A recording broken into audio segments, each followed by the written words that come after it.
Hey guys, welcome back. Today we are going to be looking at some archival materials from Our Lady of Guadalupe located in Taylor, Texas. Some of these materials were kindly donated by Deacon Gumi Gonzalez, and some were recovered by me from the convent in Taylor, Texas. So to begin with, I'll give you a little context on OLG itself. It was established in 1914, and it was dedicated under the patronage of Our Lady of Guadalupe in order to minister to the Spanish-speaking community. To begin, we have a picture of the interior of the original church. This photo was taken in September 1936. What makes this parish unique is all of the organizations and associations within the parish. And one of those that I want to begin with is the Guadalupanas. They are one of the oldest organizations. They care for the sanctuary, the clergy vestments, they help with fundraisers, and they also have taught religious education in the past. We also have ribbons from the Guadalupanas. These are from 1946.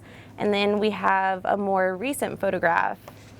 This is from 1989, so you might see someone that you recognize, and it's from their 75th anniversary.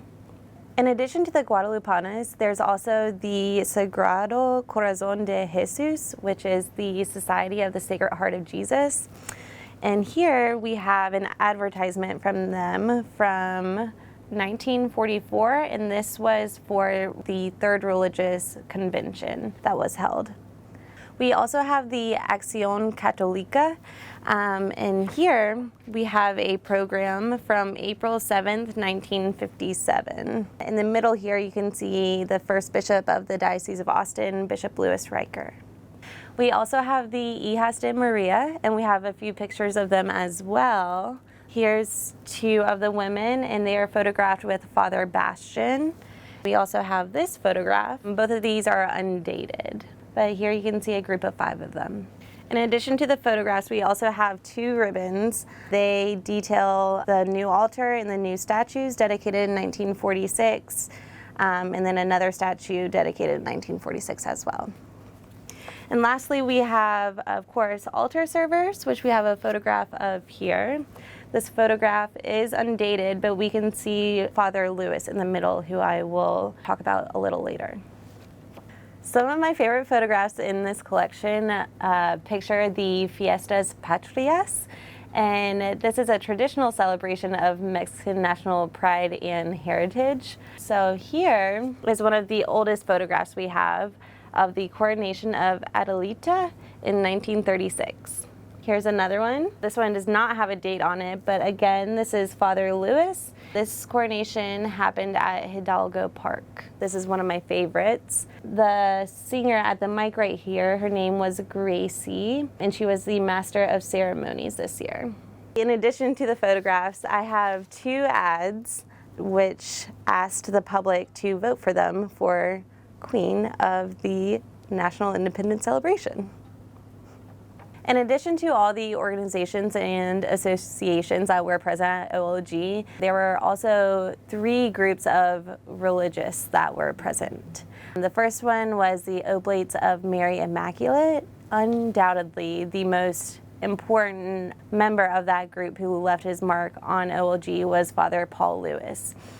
He was one of the men that I pointed out in previous photographs, and this is him again pictured with some young men.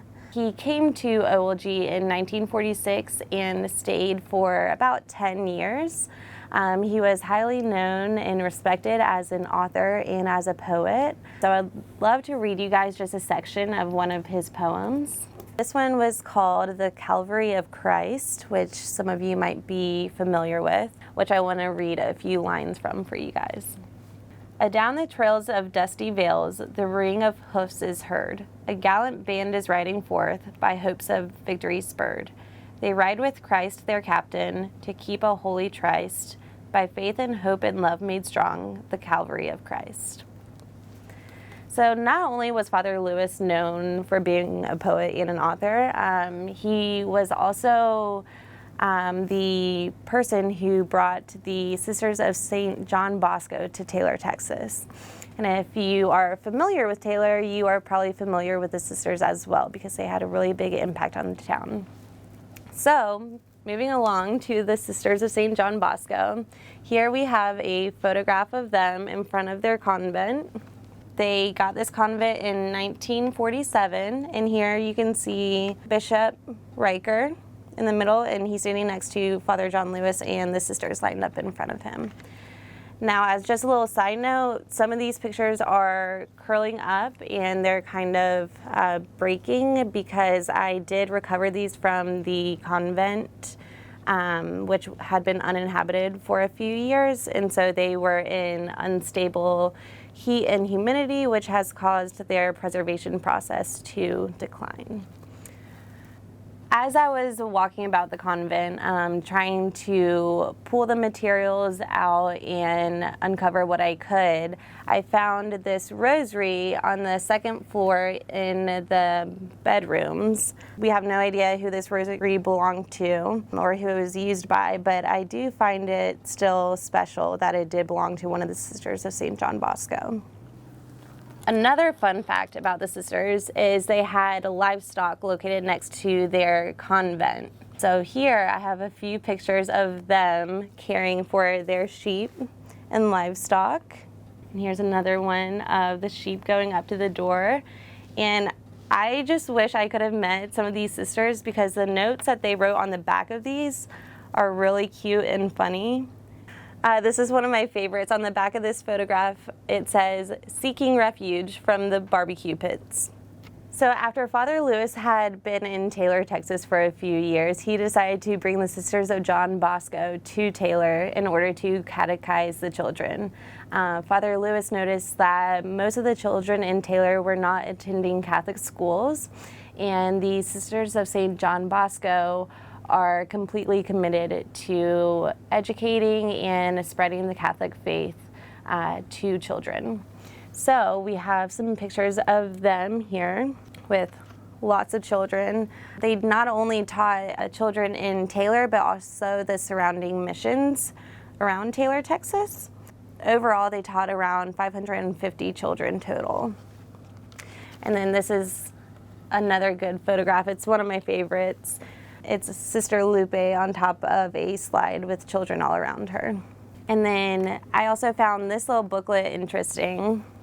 This was from the Deacon Gumi Gonzalez collection. You can see here, published by Bishop's Committee for the Spanish Speaking in Austin. And it kind of just shows the sisters next to their convent, and it shows the town of Taylor. And it shows them with all their students. It's a really fascinating little booklet that they put together.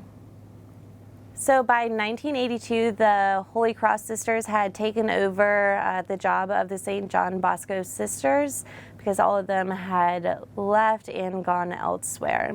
So to wrap up, Our Lady of Guadalupe is a very distinct and special parish, because it had so many organizations put on by their parishioners. They had 3 different religious groups. They had so many different properties, like I didn't even get to mention, like their grotto, the school, the cemetery, Hidalgo Park. So this was all just a very brief overview of the long and rich history of Our Lady of Guadalupe. And I also just want to thank everyone who has donated materials to the archive. We would not be able to acknowledge and celebrate the people of Taylor and Our Lady of Guadalupe without these donations. If you have any historic materials, including documents, artifacts, or photographs, feel free to give the archives a call. We would love to chat with you and maybe help you make a donation to the archive. So with that, I want to say thank you to everyone, and I will see you next time.